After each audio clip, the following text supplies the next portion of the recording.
My mother was the glue that held our family together through the ups and downs and thicks and thins of our family's politics. As individuals, she believed in us and took care of us. President Carter, President Biden, Dr. Biden, Vice President Harris, the second gentleman, President Clinton, Secretary Clinton, Mrs. Bush, Mrs. Obama, Mrs. Trump, distinguished guests and friends. Rosalynn Carter would be so pleased to see that she brought all of you together on this day. My mom spent most of her life in love with my dad. Their partnership and love story was a defining feature of her life.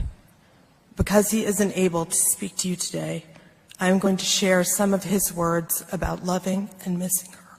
While I am away, I try to convince myself that you really are not, could not be, as sweet and beautiful as I remember. But when I see you, I fall in love with you all over again. Does that seem strange to you? It doesn't to me. Goodbye, darling. Until tomorrow. Jimmy. My grandmother doesn't need a eulogy. Her life was a sermon. And it was a mighty testament to the power of faith and to the power of a deep and determined love.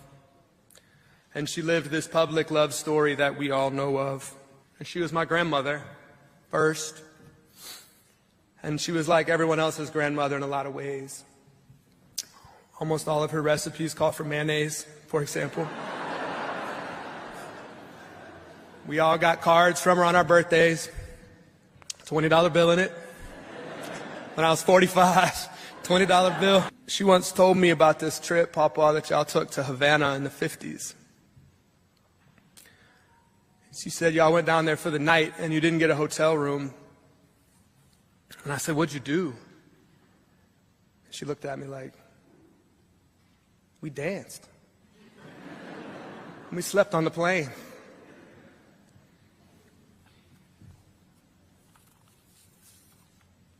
They danced, didn't they?